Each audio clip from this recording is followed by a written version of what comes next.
Raw Mike Richards on Newstalk Sauga 960.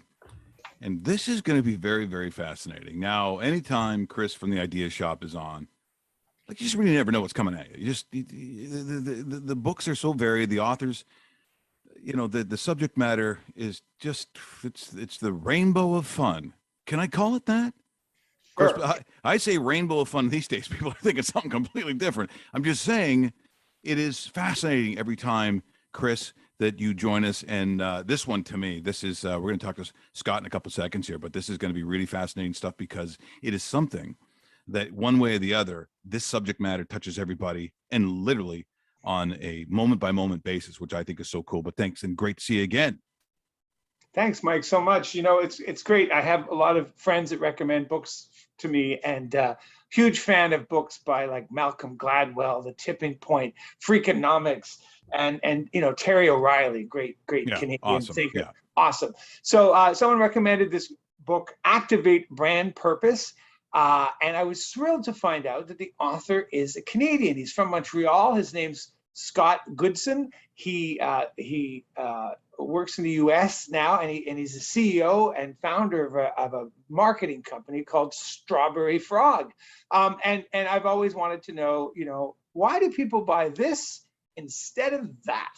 I like this water, Mike. You like that bottled water. Why is it different? So I'm thrilled today to have with us Scott Goodson, author of Activate Brand Purpose. Welcome, Scott. Thank you so much for that kind introduction. Great to be here.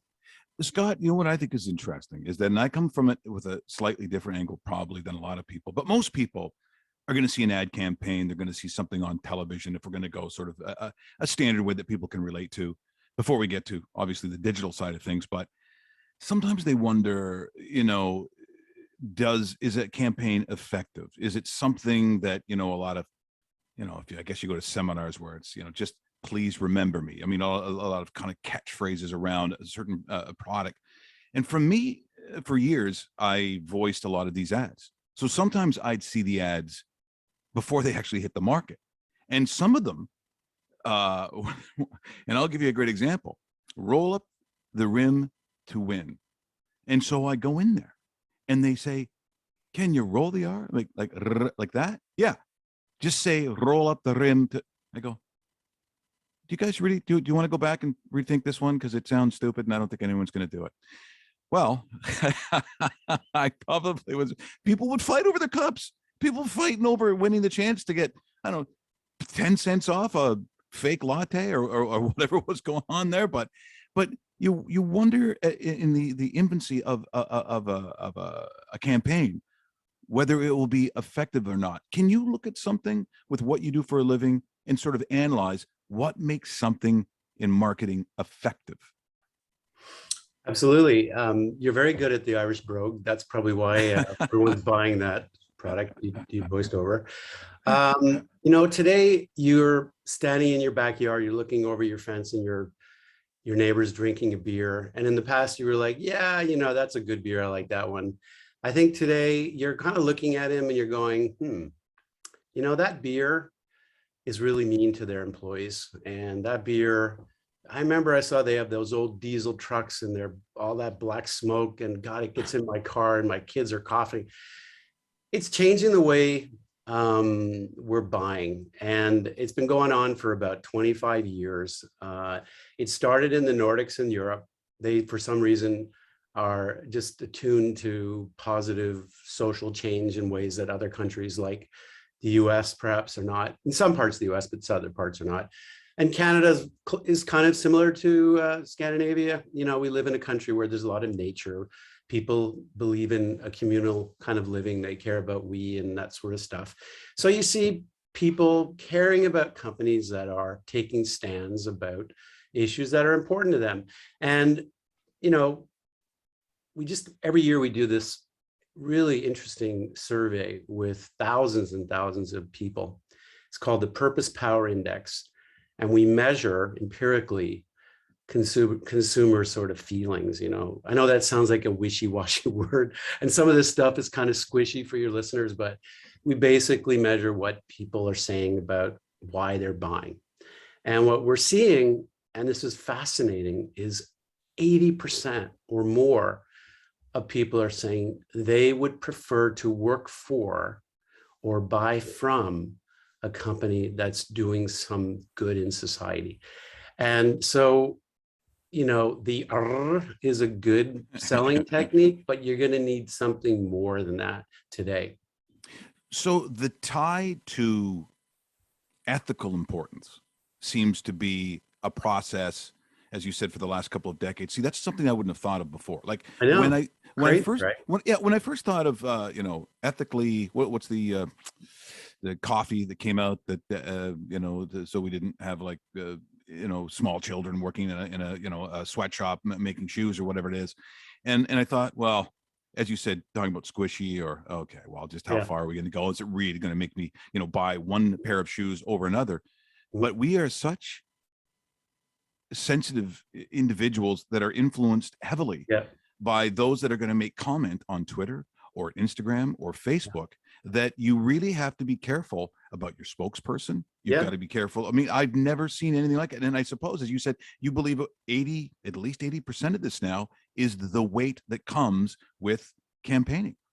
Well, you see, I mean, so you're the CEO of a company, big or small, and all of a sudden, the government puts out a policy, and the policy says this group of people are not going to have the same rights, even though they're taxpayers, are not going to have the same rights of those group of people. And you're a CEO, and some of the first group of people work in your company. What are you going to do about that? Are you just going to ignore it and pretend it doesn't matter? Or are you going to stand up and say, like what happened in Florida, when Florida came out and said that they don't say gay bill, which is what they call it down there. Mm-hmm. What happens? Disney turns up and says, we take a stand against it. We do not agree with that. Why? Well, most likely, I don't work for Disney, but I would assume a lot of people in their company here happen to be LGBTQ. And if they wish to continue operating a business, they're going to need to take a stand for their people. Otherwise, their people aren't going to want to work there, and they'll go somewhere else. And in today's world, as we know, there's a huge, great resignation. It's really hard to get skilled labor. So you need, as a CEO, to think about these things. It's really complicated. And that's what we at my company, we have a marketing company. We also do consulting for CEOs and companies to help them figure this out, because it's really complicated. I think it's very volatile in terms of conversation. So when I'm watching television commercials, and look, the reason it's called Raw Mike Richards is because we will talk about things in an honest way. Not that I'm trying to shock you. It's not how Howard Stern used to be. It's sort of just, we will talk about things that maybe others won't. The one thing that is evident in advertising, because of being inclusive, is that you can watch 3, 4, 5 commercials. You won't see this face. You're not going to see, I'm a 59-year-old white heterosexual male, and now if I watch a Heineken ad, you would see guys like me. You would see me in a Mercedes ad. You would see me in a Scotch ad. You would see me in different kinds of ads where I'm now not part of that collective. But it's funny, if you go by percentages. So let's say you're looking at ethnic makeup. You're looking at it's still a small percentage, but if you were an alien and you were watching from Mars saying, wow, they apparently aren't in the majority of the group that they are advertising to. And I just, there are sensitivities around it, and I understand why it has happened, but it seems like such a heavy reaction that I wonder, is this something that's going to be sustainable? Is this going to be the norm? Well, in our book, Activate Brand Purpose, which you can buy it on Amazon, but I actually prefer the Audible version. Audible, like where you listen. Yes. We have someone like yourself reading the book, so it sounds like you're listening to Darth Vader reading it. So it's really great content, but it sounds even better, on Activate Brand Purpose on Audible. But I would say, if you read the book, we talk about what you just mentioned. And what we found in our research is there are brands that actually take both sides of the spectrum, and some that don't take any political stands at all. Like, for example, in the United States, you have brands like Hobby Lobby, which is an organization that has a purpose to stand for religious freedom. And, if you see what's going on in the Supreme Court in the US, you would assume that Hobby Lobby is, sponsored by sorry, the Supreme Court is sponsored by Hobby Lobby. And then you also have Chick-fil-A, which, you know, over the years has taken stands against the gay community. So you have those types of brands on what would be seen as the political right in the US. You also have brands like, for example, Patagonia, which has been a fierce defender of the environment. And if you may or may not be aware, they put the tags in their clothing in the year of the election between President Biden and Trump, and the what do you call it? The tag said, "Vote the assholes out," Mm-hmm. because they felt that the Republican government were destroying the environment, and they probably had an issue with the moral compass of that leadership as well. They tend to be more morally focused. So you have different types of organizations taking stands on different types of issues. And you have companies, like I said, that are not politically affiliated whatsoever. Like, for example, Ford and GM, which are taking stands for improving their ESGs and sustainability issues by coming out with all these amazing electric vehicles, which, by the way, is good for their business, because old gas-powered cars are making their companies less valuable. That's why Tesla is so valuable. And then unfortunately, we have this, I wish he wasn't as crazy as he is, because he's such an incredible guy with all these companies. But every time he speaks, I keep cringing, going, oh my God, really? Another, like, who is this guy? Anyway, but so that's the world we're living in. And by the way, it's not going to change anytime soon. This is what we're going to live with forever. Just this should have been an hour.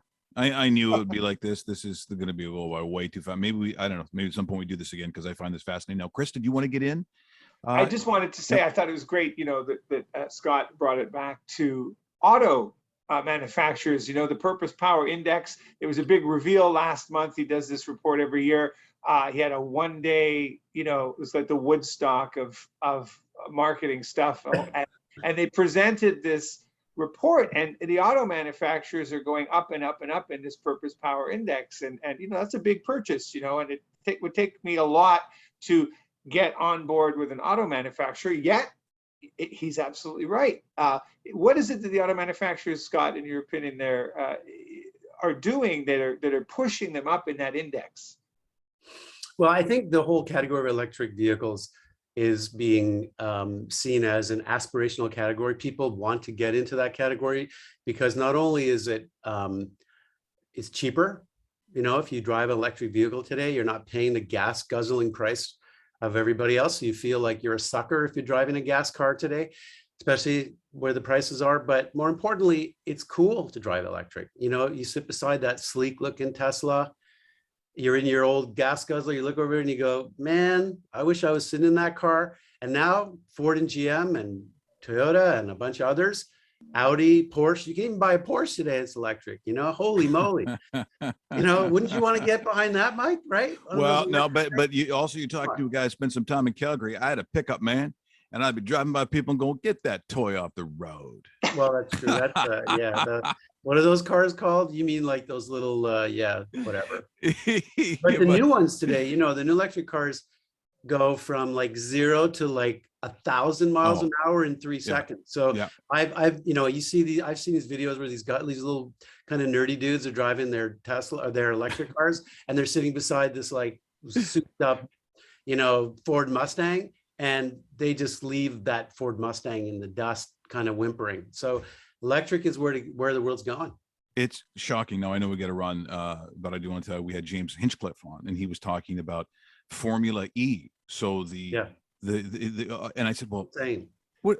Insane. Are you driving around twice and you're changing? He goes, in the beginning, yes. In the beginning, they go around like a bunch of times, and then of course they had to keep stopping. Now, it literally is almost comparable in speed. Faster. If you want to blow your mind, go to the go to the Formula Electric race.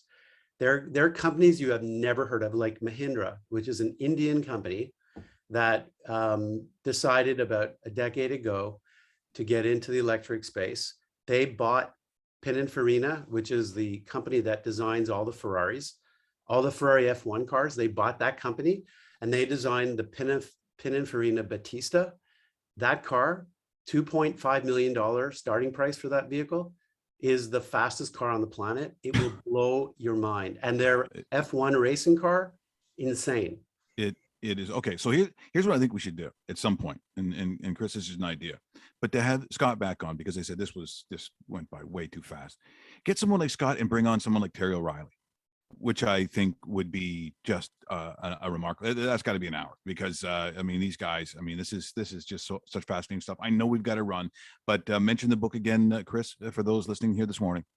Activate Brand Purpose by Scott Goodson. It's as Scott pointed out, it's great on Audible with fantastic reading. Also available on indigo.ca and amazon.ca. Great read, fantastic. Thanks so much. Scott, that was wonderful. Hopefully we get the chance to do this again, because it just really fascinating stuff. Just a brilliant subject matter.